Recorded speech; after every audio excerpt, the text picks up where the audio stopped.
نحمده ونصلي ونسلم على رسوله الكريم أما بعد قال الله تبارك وتعالى فسيكفيكهم الله وهو السميع العليم عن أبي هريرة رضي الله تعالى عنه قال رسول الله صلى الله عليه وسلم لكل نبي رفيق ورفيقي في الجنة عثمان رواه الإمام الهمام الترمذي في جامعه صدق الله العظيم وبلغنا رسوله النبي الأمي الكريم ونحن على ذلك لمن الشاهدين والشاكرين والحمد لله رب العالمين۔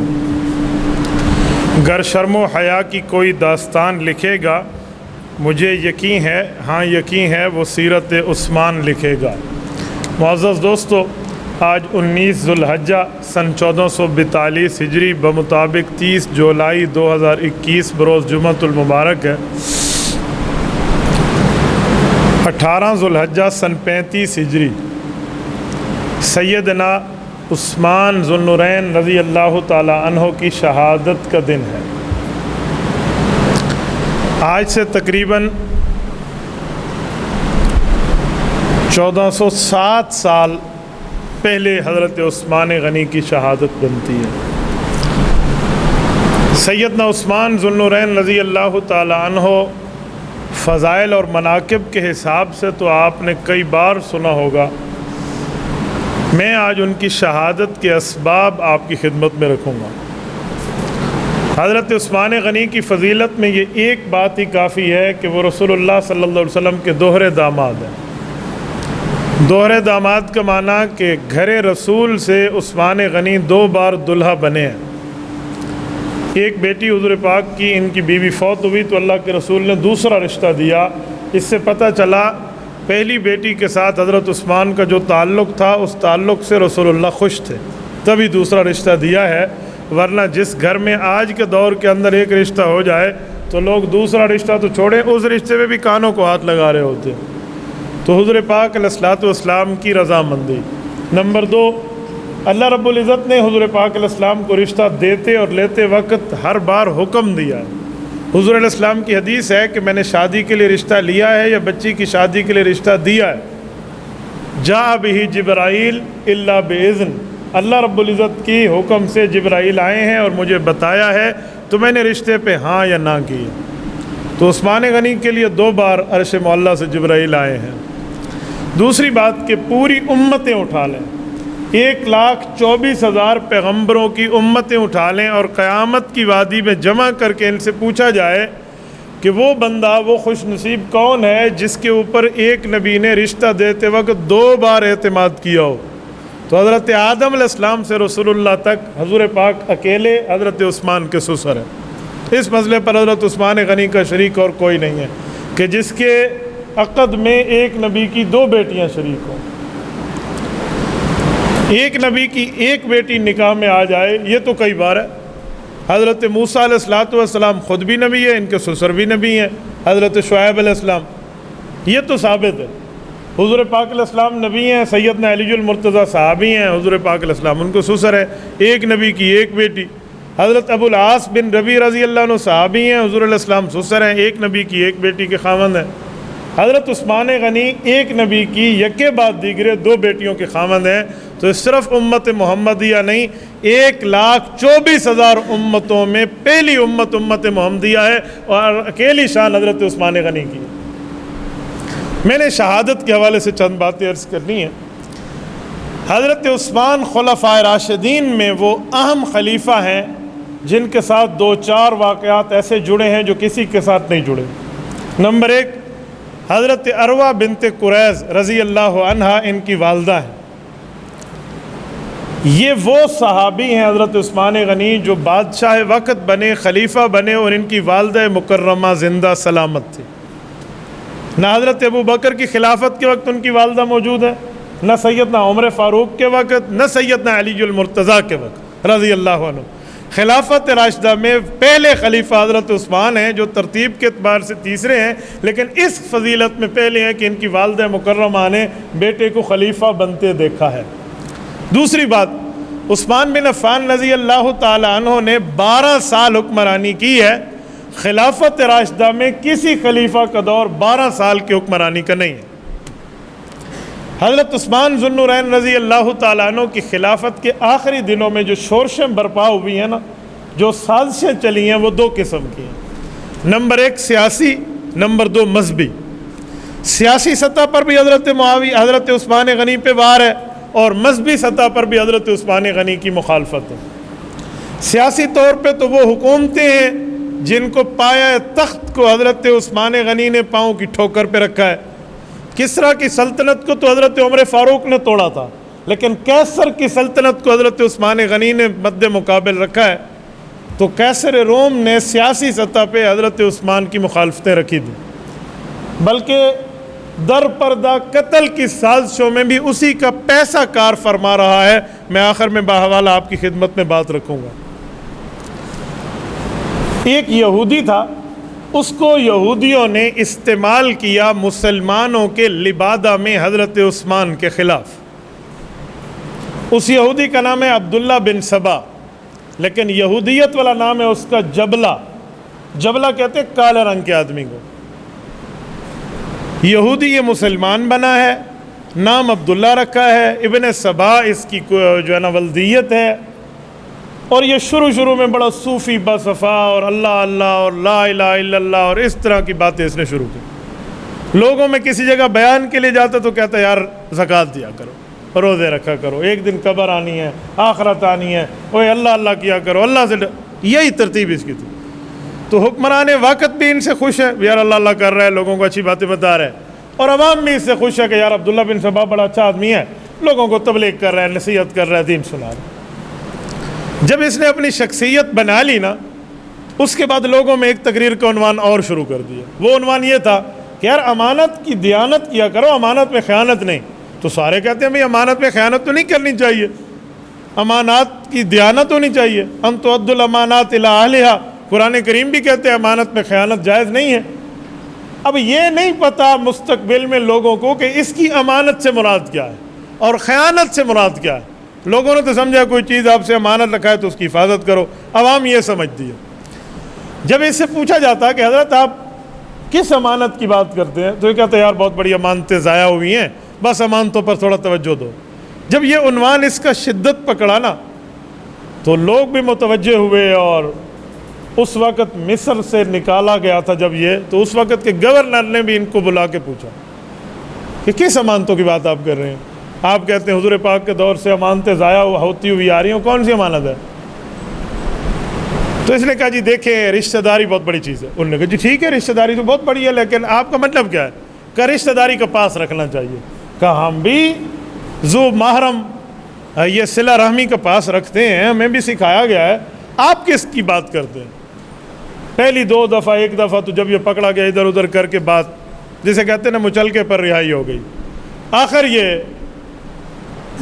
ایک بار چکر میں اور گرداب میں پھنس گیا، تو اس کو بتانا پڑا کہ میری مراد امانت سے خیانت یہ ہے کہ حضور پاک علیہ الصلوۃ والسلام کی نائب ہونا، نیابت ہونا امانت ہے، اور اس کے مستحق حضرت علی المرتضیٰ ہے۔ حضور پاک علیہ السلام کے بعد یہ خلافت ان کو ملنی تھی، زیادتی ہو گئی ہے۔ تو لوگوں نے اسے کہا کیا جاہلانہ رسم اٹھا رہا ہے، خود حضرت علی المرتضیٰ اس کے دعوے دار نہیں ہے کہ حضور پاک کے بعد مجھے حکومت دو، وہ تو حضرت ابوبکر کے ہاتھ پر بیعت کر چکے تھے، حضرت عمر فاروق کو اپنا امام مان چکے ہیں، حضرت عثمان غنی کے ساتھ ان کا معاملہ یہ ہے، اور تو شاہ سے زیادہ شاہ کا وفادار بن رہا ہے۔ یہ جملہ نہ اہل بیت کہتے ہیں، نہ حضرت علی کہتے ہیں، نہ ان کی اولادیں کہتی ہیں، تجھے زیادہ مسئلہ آ گیا۔ انہوں نے کہا بس میری ایک ذاتی رائے تھی، میرا ایک مشورہ تھا، میں دین کی یوں کر کے یہ پتلی گلی پکڑ لیتا۔ معاملہ اس حد تک بڑھا کہ مصر کے گورنر نے اسے جلا وطن کر دیا کہ جا تو ادھر باتیں نہ کیا کر۔ یہ کوفہ آیا تو کوفہ میں پھر باتیں شروع، یار حق بیان کرنے لوگ نہیں دیتے، دیکھو حق نہیں بتانا چاہیے جی، حق تو بولنا چاہیے، تو حق بتاتے بتاتے پھر یہی بات۔ یہ جب باتیں آتی لوگوں میں اس نے ڈالی نا، وہ زمانہ کوئی موبائل کال کا تو نہیں ہے کہ ڈائریکٹ سیدنا علی المرتضیٰ رضی اللہ عنہ کا نمبر ملائیں اور ان سے پوچھیں آپ کا یہی موقف ہے۔ حضرت حسین اور حضرت حسن رضی اللہ عنہما سے پوچھ لیں کہ آپ کے والد مکرم کا یہی موقف ہے۔ اہل بیت سے ڈائریکٹ رابطہ، وہ تو سالوں بعد ملاقات ہوتی ایک ملک کی دوسرے ملک والوں سے۔ تو یہ ادھر کہتا کہ میں اصل میں حضرت علی المرتضیٰ کا نمائندہ ہوں، میں ان سے پوچھ گچھ کر کے آیا ہوں، میرے معاملات ان سے پتہ ہے، وہ دل سے خفا ہے۔ اب ایک بندہ مصر سے اٹھ کے مدینہ پوچھنے آئے تو وہ ایک ہی آئے گا، تو یہ کیا معاملہ؟ یہ اندر اندر سے اس نے کھاتا چلایا۔ سیدنا عمر فاروق رضی اللہ عنہ کی شہادت میں اس بے ایمان کا ہاتھ ہے۔ یکم محرم پہ موقع ملا تو میں اس پہ بات کروں گا، لیکن آج میں عنوان حضرت عثمان پہ بات کر رہا ہوں۔ حضرت عثمان ذو النورین رضی اللہ عنہ کے وقت تو اس نے باقاعدہ محاذ گرم کر لیا تھا، اور حضرت عثمان کو نعوذ باللہ احادیث پاک کا مخالف بتاتا تھا کہ عثمان غنی حدیثوں پہ عمل نہیں کرتا، اس کی حکومت گرا دو۔ پوچھا جاتا حدیثیں کون سی ہیں تو 8-10 حدیثیں اس نے بنائی ہوتی۔ بعض احادیث تھیں اس کی سمجھ سے بالا تر تھے، اور بعض حدیثیں نہیں تھی، صرف الزامات تھے۔ ایک حدیث ہے لا حما الا للرسول وللہ، چراگاہ حضور نے فرمایا یہ جو اونٹوں کی چراگاہیں بنائی جاتی ہیں، گھوڑوں کے استبل، یہ اللہ اللہ کے رسول کے حکم سے بنے گی، آپ نہ بنانا۔ ایک وقت اللہ کے رسول نے انتظامی طور پہ یہ حکم دیا تھا، تو اس نے یہی اٹھایا کہ حضرت عثمان نے تو جنت البقیع کے ساتھ چراگاہ بنا لیے، اور حضرت عثمان تو اس حدیث پاک کا منکر ہے، یہ حدیث نہیں ہے۔ تو بظاہر تو حدیث اس کے حق میں جاتی ہے، حالانکہ بات یہ نہیں ہے۔ آگے حضرت عثمان کی اس سے بات ہوئی ہے، اور حضرت عثمان نے اسے جواب دیا ہے، اس کی ذاتی دنیا تک لوگ یاد رکھیں گے۔ ایک حدیث اور کہتے ہیں عثمان غنی دین کو بدل دے رہا ہے۔ حضور پاک علیہ السلام نے حج پہ 2 رکعت پڑھی تھی مسافرانہ نماز، اور یہ 4 رکعت پڑھتے ہیں۔ حضور پاک علیہ السلام پہ تو 7 لغات پہ قرآن اترا ہے، عثمان نے 1 لغت پہ قرآن لکھا ہے، کیوں؟ باقی لغات کا، یعنی اس طرح کی باتیں اس نے اٹھائی ہوئی تھی۔ لوگوں میں ایک شور و غلغلہ برپا ہو گیا۔ ایک بات یہ بھی ہوئی کہ اس نے اس شخص کو جلا وطنی ختم کر کے مدینہ بلا لیا جس کو حضور پاک نے جلا وطن کیا تھا، اور اس کے بیٹے کو بڑا انعام دیا اور اپنا منشی مقرر کر لیا۔ کیوں کیا؟ وہ تو چھوٹی عمر کا ہے، عثمان غنی یوں کر رہے۔ تو مجمع عام میں باتیں تو نہ ہوتی، اندرون کھاتا ہوتی، تو طے یہ ہوا، اس نے اپنے قریبیوں سے طے کیا کہ کسی ایسے موقع پہ بندے لے جا کر مدینہ منورہ میں حملہ کر دیں گے جب مسلمان غافل ہوں، کوئی بھی نہ ہو۔ تو لوگوں نے کہا مدینہ منورہ قصر سلطنت ہے، کیسے لوگ غافل ہوں گے؟ کہا حج کے موقع پہ بڑا اچھا موقع ہوگا، سارے مدینہ والے حج کو آ جائیں گے اور ہم بندے اکٹھے کر کے ایک جگہ رکھیں گے۔ اس نے وہی کیا، مدینہ منورہ میں اس نے اپنی سازشوں کے ذریعے یہ باتیں پہنچائی، اور 100 کلومیٹر کے دور دور دیہاتوں میں اپنی عوام کو اکٹھا کیا، جس میں چند سادے لوگ بھی تھے اور کچھ اس کے غدار بھی تھے، اور آ کر ان کو مختلف جگہوں میں ٹھہرایا، کبھی مصر سے، بحرین سے، یمن سے، کوفہ سے، بصرہ سے، یہ مختلف جگہوں سے بندے اکٹھے ہیں، اور یہ اپنے چند کارندوں کو لے کر مدینہ منورہ آئے۔ بعض اوقات بندہ جھوٹ بولے نا، وہ کچھ ٹائم کے بعد اس کا دل بھی کہتے کہ ہو سکتا ہے سچ ہو۔ ایک بندہ دن میں 100 بار سوچے کہ میری گلی کے چوک پہ 200 بھینسیں ٹھہری ہوئی ہیں، تو 100 بار یہ لفظ کہے، تو جب گلی پہ نکلے گا نا تو 100 نہیں، اسے 2 بھینسوں کا شک پھر بھی ہوگا کہ یار کتنے کھڑوتے نہ ہو، میں منجی آگوں، تو جھوٹ بندے کے دل میں آ جائے۔ تو یہ جب مدینہ منورہ آیا تو اس کا جھوٹ اس کے دل میں تھا۔ حضرت علی المرتضیٰ سے آ کر ملا کہ ہو سکتا ہے علی المرتضیٰ میری بات کی تائید کریں کہ خلافت امانت ہے، اور امانت ضائع ہو گئی، مجھے نہیں ملی، ابو بکر کو مل گئی رضی اللہ عنہ۔ تو حضرت علی المرتضیٰ سے ملاقات میں اس کو ناکامی ہوئی۔ حضرت علی کو تو اس نے حضرت عثمان کا وفادار پایا اور خلفائے ثلاثہ کا ساتھی پایا۔ پھر یہ حضرت زبیر سے ملا، حضرت طلحہ سے ملا، اس طرح مختلف صحابہ سے اعتراضات کیا کہ یار خلیفہ وقت اس طرح حدیثوں کی مخالفت کر رہا ہے۔ تو صاحب نے کہا صاحب معاملہ امیر المؤمنین زندہ ہے، ہمیں ان پر اعتماد ہے، تجھے زیادہ مسئلہ وہیں چلا جا۔ باتیں وغیرہ شروع ہوئی تو حضرت علی المرتضیٰ حضرت عثمان کے پاس آئے کہ لوگ اس طرح آ کر باتیں کر رہے ہیں، تو کیوں نہ آپ کھلی کچہری رکھ لیں مسجد نبوی میں، انہیں کہو کرو اعتراض، ہم آپ کو جواب دیتے۔ ان حضرات کے ذہن میں یہ بات نہیں تھی کہ 100 کلومیٹر کے ایریا میں مجمع جمع ہے اور یہ وہاں بندے اکٹھے کر کے آئے، یہ نمائندے بنے ہوئے ہیں، یہ بتاتے بھی نہیں تھے۔ حضرت عثمان غنی نے کھلی کچہری کا بندوبست کیا، ان کو بلایا، آؤ بھائی آپ سے بات کرتے ہیں۔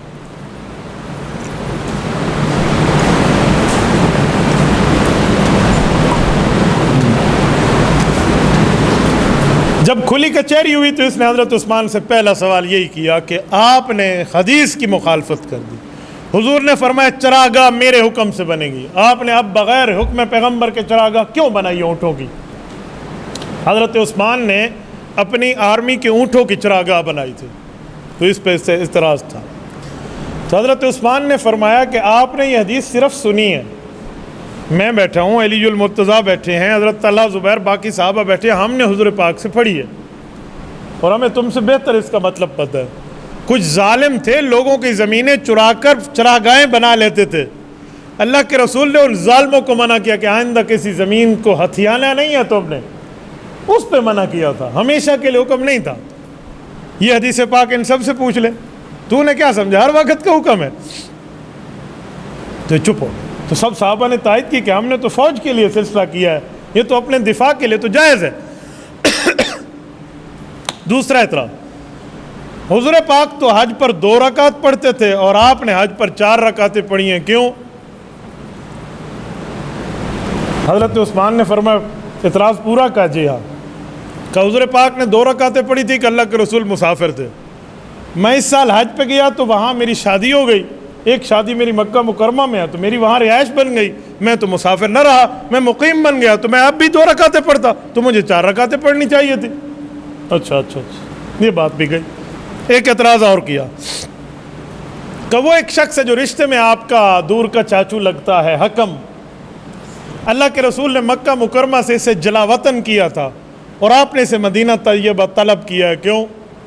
حضرت عثمان غنی نے فرمایا کہ رسول اللہ صلی اللہ علیہ وسلم نے جب اسے جلا وطن کیا تھا تو مدت 5 سال تھی، میں نے پوچھ لیا تھا، اور مکہ مکرمہ آنے میں پابندی ہے اس بندے کی، تو اب تو 15 سال بیت گئے، میں نے مکہ نہیں بلایا، جب جلا وطنی کی مدت ہی ختم ہو گئی تو میں نے اسے مدینہ بلایا، اس میں تمہیں کیا مسئلہ ہے؟ اچھا آپ نے اس کے بیٹے کو اپنا منشی رکھا ہے، کیوں؟ حضرت عثمان نے فرمایا کہ میرے پاس سرکاری رجسٹر ہے، سرکاری دیوان لکھنا ہوتا ہے، تو خوش خط بندے کے لیے میں نے انٹرویوز لیے ہیں، جن میں سب سے اچھا خط تھا وہ اس کے بیٹے کا تھا، میں نے رکھ لیا، اسے اپنی تنخواہ دے رہے ہیں، اس کا بہت اچھا خط، تیرا اچھا خط ہے تو آتا ہے، اب تو آئیں باہیں شائیں۔ اچھا آپ نے فلاں بندے کو 25,000 درہم وہ دیے تھے ہدیہ، کیوں دیے؟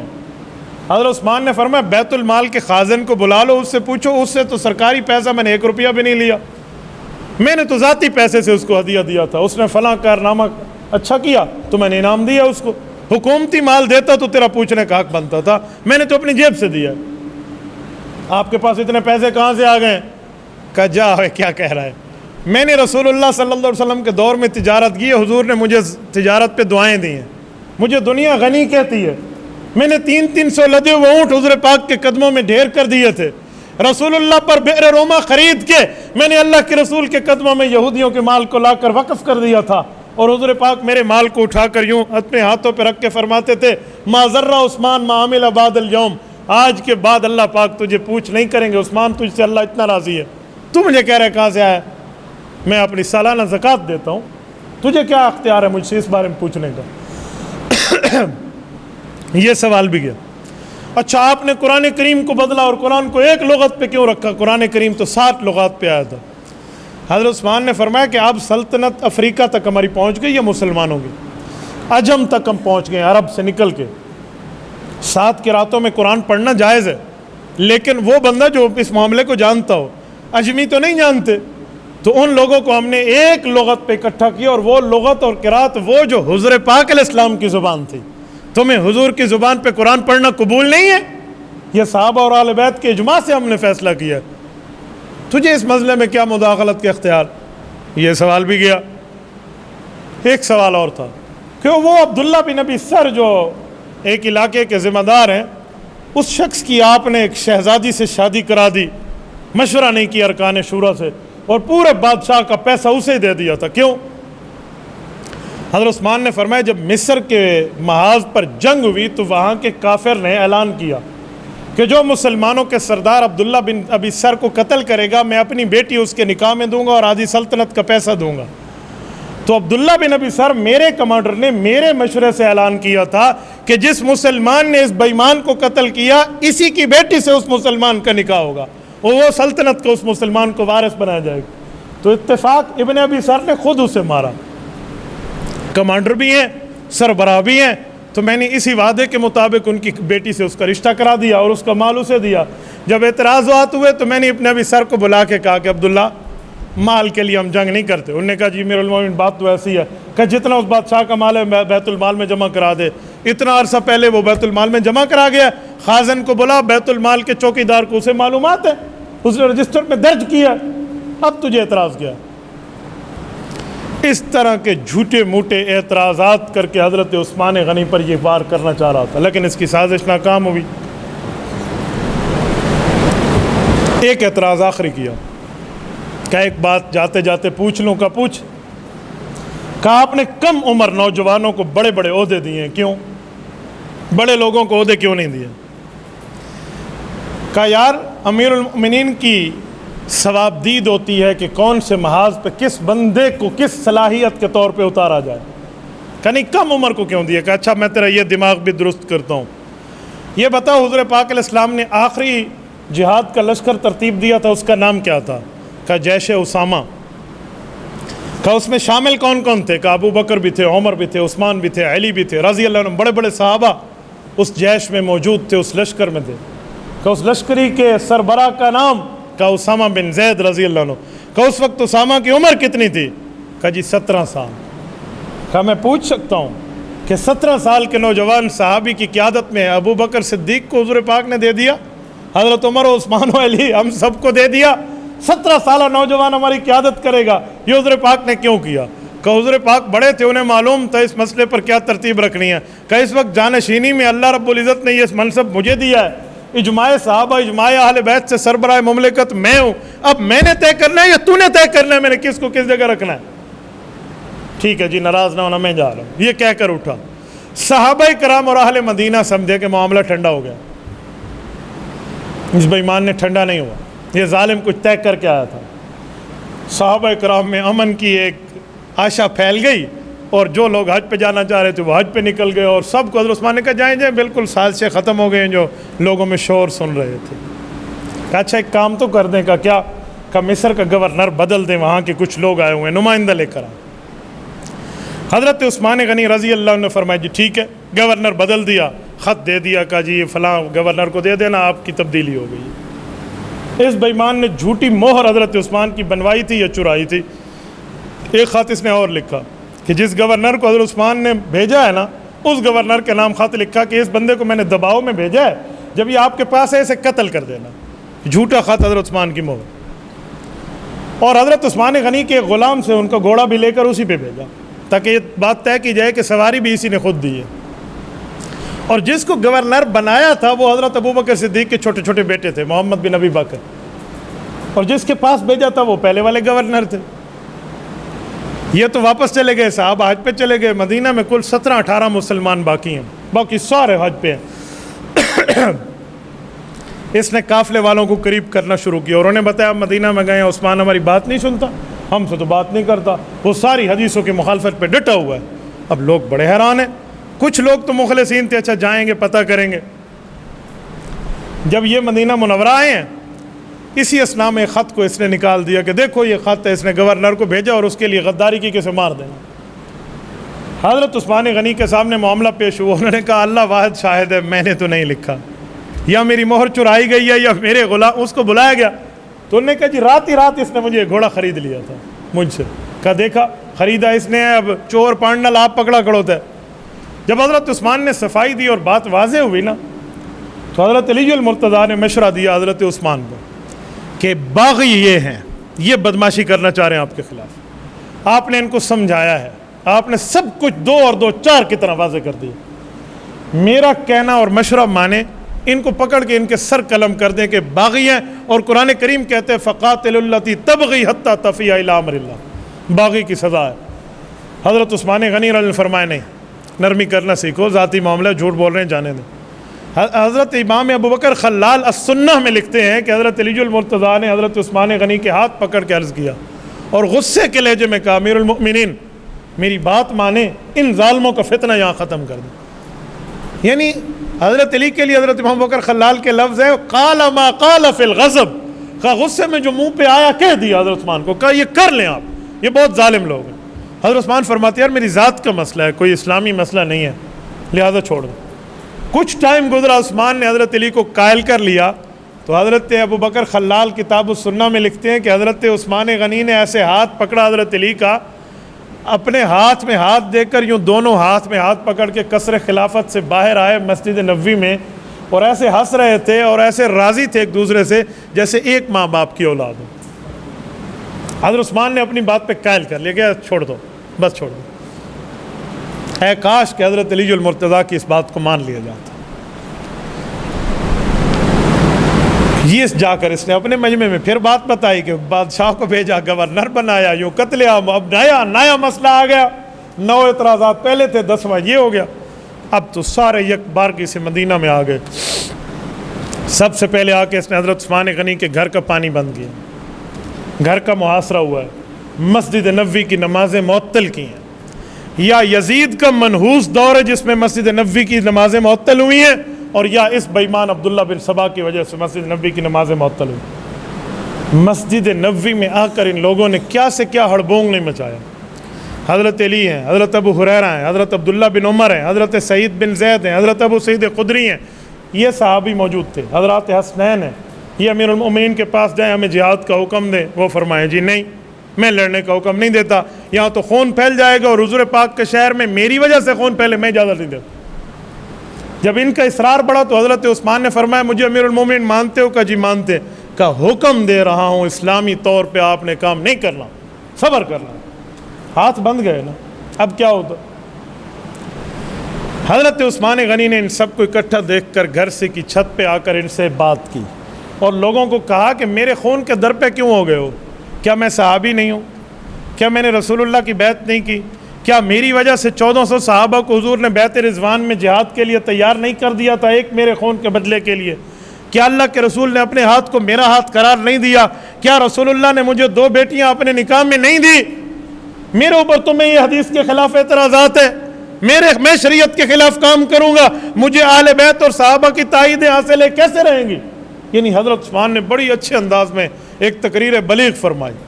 تو جب مجمع تک یہ بات پہنچی، جو مخلصین لوگ تھے وہ اس کو چھوڑ کے چلے گئے، اور لیکن جو دھوکہ کر کے لایا تھے ابن سبا، خواہ مخواہ کا صوفی بنا ہوا ہے، وہ چلے گئے۔ مجمع کم رہ گیا لیکن اس کے ساتھ غدار رہ گئے۔ یہاں پھر لڑائی اور پانی بند اور آنے جانے کے معاملات میں پانی بڑی مشکل حضرت عثمان کے گھر تک جاتا تو یہ مٹکے کو توڑ دیتے۔ البدایہ میں ہے کہ سیدنا علی المرتضیٰ مٹکا لا رہے تھے، ان ظالموں نے توڑا، تو حضرت علی المرتضیٰ نے انہیں فرمایا کہ میرے ہاتھ حکم کی وجہ سے بندھے ہوئے ہیں، ورنہ یوں کسی کی جرت نہیں تھی کہ میرے ہاتھ سے چیز کھینچ کے لے جائے۔ پگڑی اپنے سر پہ تھی، اتار کر حضرت عثمان غنی کے گھر میں لٹکا کے کہا کہ عثمان، میں پانی دینے آیا تھا، اللہ کے دربار میں شکایت نہ لگانا، میں نے اپنا کام پورا کیا ہے، آپ ہی کے حکم کی وجہ سے میرے ہاتھ بند ہیں، ورنہ یہ لوگ ہمارے سامنے کچھ نہیں تھے۔ باتیں آتی گئی، یعنی صحابہ کرام آتے محمد۔ حضرت عثمان غنی کا ایک موقف تھا، ان نے صحابہ کو بلا کے کہا کہ جو میں لڑنے نہیں دیتا نا، اس میں ایک وجہ ہے۔ کہا مجھے اللہ کے رسول نے ایک بات ارشاد فرمائی تھی، وہ سامنے ہے میرے۔ کہا وہ کیا ہے؟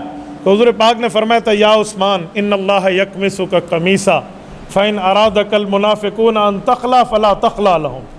کہ مجھے حضور پاک نے فرمایا تھا عثمان، اللہ تجھے خلافت کی قمیض اور عزت کی قمیض پہنائے گا، اگر منافق کہیں اتار دے تو ان کے کہنے پہ نہ اتارنا، چاہے تجھے میرے پاس آنا پڑے۔ کہ میں روزانہ گھر میں قرآن پاک پڑھ رہا ہوں، ایک ختم روزانہ ہو رہا ہے، پیاس ہے تو کیا ہوئی، قرآن پاک تو چل رہا ہے۔ جب یہ بلوائیوں کا ظلم اور تشدد بڑھا تو حضرت محمد بن ابی بکر، جو حضرت ابو بکر کے بیٹے تھے جن کے لیے وہ قتل کا ڈرامہ رچایا گیا، یہ حضرت عثمان غنی کے گھر میں گئے۔ ان کے ذہن میں تھا کہ حضرت عثمان نے میرے ساتھ اچھا نہیں کیا، میرے بارے میں خط لکھا۔ ان کی پہلے باضابطہ ملاقات نہیں ہوئی تھی تو غصے سے بھرے اندر گئے۔ حضرت عثمان غنی سے گفتگو میں باتوں میں ایسے انگلی اٹھا کر بات کرتے تھے کہ داڑھی مبارک تک انگلی آ جاتی حضرت عثمان کی۔ حضرت عثمان سنتے رہے۔ حضرت عثمان کے سامنے تو بیٹے کی ایک حیثیت تھی۔ آخر میں حضرت عثمان غنی نے ان کے دونوں ہاتھ پکڑے اور کہا بھتیجے ذرا میری آنکھوں میں آنکھیں ڈال اور میری بات سن۔ پھر حضرت عثمان نے انہیں سمجھایا، اللہ کی قسم دے کر کہا کہ میں نے تیری قتل کے بارے میں خط نہیں لکھا، جھوٹ ہے۔ اور پھر گفتگو میں کہا کہ میرے سامنے تو ہاتھ اٹھا کے بات کر رہا ہے، میں تجھے کچھ نہیں کہہ رہا، تو میرا بھتیجا ہے، لیکن ایک بات پوچھو۔ کہا کیا؟ کہا ابو بکر کون ہے؟ کہا میرے امیر المؤمنین اور تیرے ابو ہیں۔ کہا جی ہاں۔ کہا ابو بکر اگر ادھر بیٹھے ہوتے تیرے والد، تیری جرت ہوتی کہ تم مجھ سے یوں گفتگو کرتا؟ یہ آنکھوں میں آنکھیں ڈال کے حضرت عثمان کہہ رہے ہیں محمد بن ابی بکر رونے لگے، کہا مجھ سے غلطی ہو، مجھے معاف کر دو۔ کہا اچھا اٹھ جاؤ۔ وہ اٹھ کے باہر آئے اور ان لوگوں نے کہا کہ میں تمہاری وجہ سے باتوں میں آیا تھا، میں مطمئن ہو گیا ہوں، جو تم میری وجہ سے لڑ رہے تھے نا، چلے جاؤ یہاں سے، ہٹ جاؤ۔ لیکن اب معاملہ سر کے پانی گزرنے والا ہو چکا تھا۔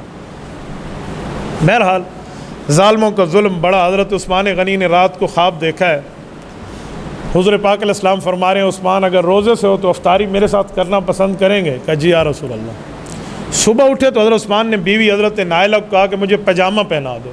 ہمیشہ تہبند پہنتے تھے، پاجامہ اس لیے پہنا کہ کہیں قتل میں، لڑائی میں کوئی سطر نہ کھل جائے۔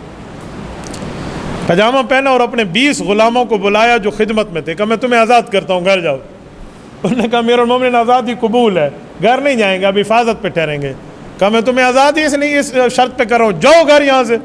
بڑے غصے سے انہیں بھیج دیا۔ صحابہ کی اولادیں پہرہ داری میں، حضرت عبداللہ بن زبیر ہیں، حضرت حسن اور حسین ہیں، حضرت عبداللہ بن عمر کے بیٹے ہیں، یہ سارے ٹھہرے ہوئے ہیں پہرے میں۔ ان سب کو کہا جاؤ جاؤ، میں تمہیں اپنے گھر بھیج رہا ہوں، جاؤ جیسے تمہارے والدین کو بھیجو۔ حضرت حسن آخر میں ٹھہر گئے، جب سارے چلے گئے پیچھے ٹھہرے ہوئے تھے تو امام حسن کو دیکھ کے کہا آپ بھی جائیں۔ تو انہوں نے ہاتھ میں قرآن کا نسخہ رکھا تھا، کہا چاچو میں اس کی تلاوت کر رہا ہوں ایک کونے میں بیٹھ کے۔ کچھ ٹائم تو حضرت حسن بیٹھے نا، حضرت عثمان سمجھے کہ یہ تلاوت تو کر رہا ہے، دراصل اپنے والد کے کہنے پہ پہرہ داری میں ہے، لیکن میری وجہ سے اگر کوئی مسئلہ ہوا، یہ بندے اندر آئے تو لڑائی ہوگی اور مدینہ میں خون بہے گا، حضور کا جو مجھے حکم ہے اس میں کمی بیشی ہو جائے گی۔ کہا حسن بیٹا تمہیں حکم کر رہا ہوں، تو بھی اٹھ اور ابو کے پاس جا۔ البدایہ میں ہے کہ حضرت حسن رضی اللہ عنہ لرزتے ہاتھوں اور برستی آنکھوں کے ساتھ وہاں سے نکلے اور اٹھ کے آ گئے۔ لیکن یہ مدہوش نہیں تھے جو لوگ گھر گئے نا، یعنی غافل نہیں تھے۔ ان لوگوں نے گھر کو خالی دیکھ کر حملہ کیا۔ یہ 5 آدمی ہیں قاتلین میں، کنانہ بن بشر ہے، سودان ابن حمران ہے، یہ عبد الرحمن عاطفی ہے، خالد بن ملجم ہے اور الموت الاسود ہے۔ یہ 5 ہیں قاتل۔ ان میں عبد الرحمن عاطفی جب اندر آیا نا تو اس نے حضرت عثمان غنی سے بات کے دوران جو برچہ تھا حضرت عثمان غنی کے سر پہ مارا۔ یہ سر سے تالو سے جو خون نکلا نا، خون کا فوارہ تو قرآن کریم پر گرا۔ فَسَيَكْفِيكَهُمُ اللَّهُ وَهُوَ السَّمِيعُ الْعَلِيمُ سورۃ بقرہ آیت نمبر 137 پر گرا تھا، جس کا ترجمہ ہے کہ اللہ تو ظالمین کے لیے کافی ہے۔ اس کے بعد جس نے نیزہ مارا ہے یہ سودان بن حمران ہے اور خالد بن ملجم ہے۔ کہ خالد بن ملجم وہی ظالم ہے جس کے چھوٹے بھائی عبد الرحمن بن ملجم نے حضرت علی المرتضیٰ کو شہید کیا ہے، یہ ذہن میں رکھنا۔ حیات القلوب میں ان دونوں کے نام لکھے ہوئے ہیں، ابن ملجم عبد الرحمن کے بھی، ابن ملجم خالد کی بھی، کہ دونوں داماد رسول کے قاتل ہیں۔ آپ اندازہ لگائیں کہ حضرت علی اور حضرت عثمان کے قاتلین کے جو تانے بانے ہیں وہ ایک گھر میں جا کر پہنچتے ہیں۔ حضرت عثمان غنی کی بیوی زنان خانے میں تھی، یعنی فیملی ہوم میں، وہ وہیں سے نکل کے آئی، وہ بچانا چاہا تو ان کی 3 انگلیاں کٹی تھی حضرت نائلہ۔ حضرت عثمان غنی نے انہیں چیخ کر فرمایا کہ تو اندر جا، تجھے کس نے کہا تو باہر۔ ایک ظالم نے حضرت عثمان غنی پہ تلوار چلائی نا تو حضرت عثمان غنی نے بسم اللہ توکلت علی اللہ پڑھا تو موت الاسود ایک قاتل ہے جبلہ، اس کا اصل نام عبداللہ بن سبا ہے، کہتے سے موت الاسود تھے، اس نے حضرت عثمان غنی پر آخری وار کیا جس میں حضرت عثمان غنی شہید ہوئے۔ سیدنا عثمان غنی کی شہادت ہونی ہے، جیسے شور و غل اٹھا ہے تو یہ لوگ واپس آئے تھے، وہ 20 غلام بھی اور یہ صحابہ کی اولادیں بھی اندر آئے تو انہیں شہادت دیکھی تو لڑائی پڑ گئی۔ حضرت امام حسن کو اٹھا کر لے جایا گیا تھا کیونکہ وہ اتنے شدید زخمی ہوئے اس لڑائی میں۔ حضرت حسن اور حضرت عثمان کے غلاموں کے ہاتھوں یہ کنانہ بن بشر اور سودان بن حمران وہیں قتل ہوئے اسی موقع پر، باقی قاتل نکل گئے۔ بہرحال یہ ایک تاریخ کا، ایک 18 ذوالحج سن 35 ہجری کی شہادت کا ایک واقعہ۔ صحابہ کرام جمع ہوئے ہیں، تدفین ہوئی ہے، جنازہ ہوا ہے۔ سیدنا سعید بن زید اشرم بشرہ کے صحابی ہیں، وہ اپنے ہاتھوں کو یوں تلوار پہ رکھ کے کہتے تھے امیر المؤمنین نے ہمارے ہاتھ باندھ دیے، آج وہ واقعہ ہوا، اگر ان مدینہ کے پہاڑوں کے دل ہوتے تو وہ ریزہ ریزہ ہو چکے ہوتے۔ ابو سعید خدری کے الفاظ ہیں کہ اگر ہنسنا جائز ہوتا نا کہ ہنسنا چھوڑ دو تو قیامت تک میں اپنے چہرے پہ کبھی مسکراہٹ نہ لاتا۔ میں یہاں ایک چھوٹی سی بات کرنا بھول گیا تھا، وہ بات یہ تھی کہ آخری دنوں میں جب حضرت عثمان نے حکم جاری کیا نا کہ لڑنا نہیں ہے تو عامر بن عاص رضی اللہ عنہ صحابی تھے، انہوں نے حضرت عثمان کو بہت اصرار کیا کہ آپ میں لڑنے کی اجازت دیں۔ تو جب حضرت عثمان نے منع کیا تو انہوں نے کہا اچھا پھر میری آنکھیں یہ چیز نہیں دیکھ سکتی، مجھے اجازت دے، میں یہاں سے ہجرت کر کے جاتا ہوں۔ وہ چلے گئے تھے فیملی کے ساتھ، تو انہوں نے وہاں پر جب ان تک اطلاع آئی تو انہوں نے فرمایا کہ یہ اسلام میں ایسی تلوار چلی ہے کہ شاید قیامت تک بند ہو سکے۔